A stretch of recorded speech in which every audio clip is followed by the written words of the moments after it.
Now I want to talk about the situation in Iceland because more than 500 earthquakes were recorded in southwest Iceland on Monday, shaking houses, damaging roads and leading to hundreds of evacuations. The tremors indicate a volcanic eruption may happen in the next few days. A nearby town has already been evacuated.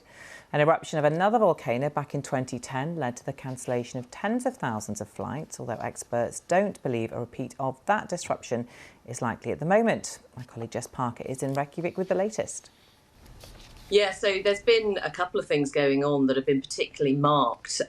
These tremors, I mean, you mentioned sort of hundreds of earthquakes, so actually thousands have been felt in Iceland, particularly in the southwest area over recent weeks. And the big fear at the moment is, as you mentioned, the town of Grindavik, which has been completely evacuated. Nobody's allowed to stay there at the moment. You might have seen pictures as well of really cracked roads and sinkholes in the area as well. But the big fear is that actually, if and when an eruption happens, and nobody knows exactly when or where that might be, but there's enough seismic activity near the town to lead to concerns that you could see very destructive lava flows flowing through it. So all those people, the 4,000 odd people who've had to leave their homes, they are now waiting to see what happens and whether that level of destruction occurs.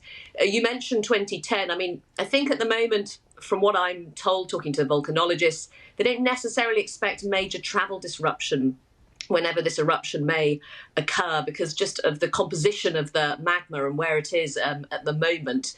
You can't know for sure, but I'm told it's very unlikely. But the real worry at the moment, as I say, is this town of Grindavik. And while they are very used to seismic activity, to have a whole town evacuated and fears that it could actually be destroyed or partially destroyed, that hasn't happened, I'm told by locals, for around 50 years. Often these eruptions go on quite far from where people actually live. So it's actually caused quite a lot of upset across the country because, of course, it is a relatively small country in terms of the size of its population.